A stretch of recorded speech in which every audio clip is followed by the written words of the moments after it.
For those who are wondering what kind of channel this is, primarily just, a pro gaming channel, primarily hard modes, showing out from time to time, a little verses here and there. It's more of a community gaming channel. But today, I want to talk about something a little different, especially with Xcloud and new innovation. Now, let's talk about some stocks. Would this be a good time to invest in stocks? Have you invested in stocks? Are you considering maybe, investing in stocks? Well, I can give you a quick rundown, pretty simple rundown. If you're not familiar, well, here's a 5-year chart just on the growth alone.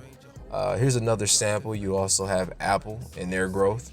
And recently, what they did was when they reached, like Tesla, I know you probably heard about it.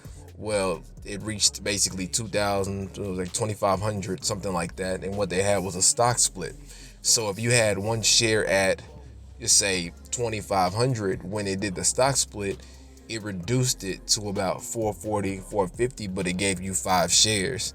So basically now it's more affordable to buy, but that's a good thing. However, not to get too into detail, to get too confusing, if a stock goes down so much that it has an RS, which is the opposite of a stock split, that means it was so bad that they raised the price on it to not get taken off the market, but you basically automatically lose value. So instead of getting more shares, let's say you have 100, and then it's like the ratio is 1 to 100. Now you have one share, and it's already negative once the RS hits. So if these are things you're interested in hearing and going over, I'll run those down, in my own way, explain it as simple as possible, to kind of get you involved in there so you can, you know, be a part of the big buzz, big profit buzz. Well, not all profit. You can still take L's. So, looking at this new technology in cloud gaming, I'm seeing there's a lot of potential with Microsoft doing it simply because they have the Game Pass and you get to carry over your profile. And since they're the first one doing it, I'm also keeping in mind that they're also running it on PC.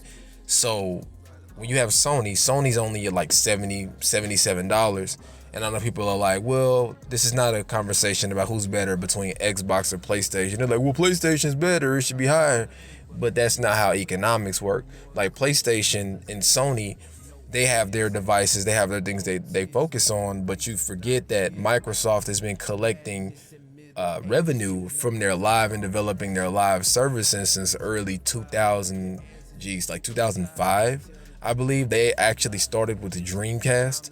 So that's why they're much bigger than Nintendo and all the other companies when it comes to their revenue stream. So not only have they had their revenue from their subscriptions, from their yearly, because remember, Sony didn't charge for their internet at first. So they didn't have all of that income over the years like Microsoft did. Microsoft still has their programs like their Office and the computers. They're like from where they running it from the game, like where you can put your games on the computer. If you buy it on your Xbox or on your PC, it's automatically on both. And I see a lot of potential and very heavy gain. Like I actually, in my opinion, I'm seeing more of an Apple type game. It's a possibility. It's not a guarantee. Also, keep in mind, this is not investment advice. This is just looking at the company as a whole and how it's being ran and looking at the progression over time and what they currently have in their hands. And seeing that now a lot of people don't have 5G devices, but I know come by next year, I could be wrong, but I'm pretty sure they're going to wind up coming out with just strictly all new 5G, and they're going to stop supporting the 4G as much. I'm not saying it's a guarantee, but it is a good chance.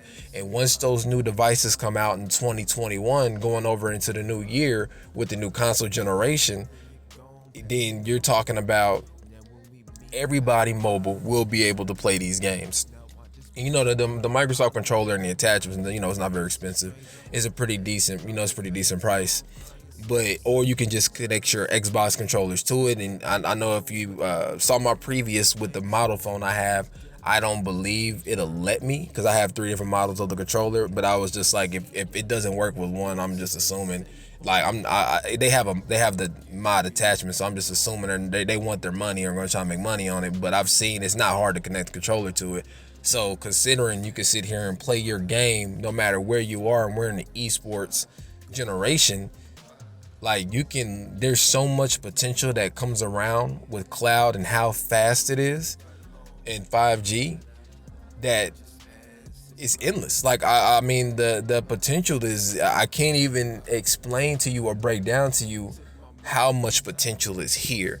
So if you would like to, get more in depth, or you would like to hear more things, or you're a little confused about a few things, you can drop a comment below and I can get more into detail. But I was just giving a little, quick rundown of a good potential buy. It's not investment advice. This is strictly just information on the company and what I know about the company. All investments involve risks and also do at your own discretion. All right. All right.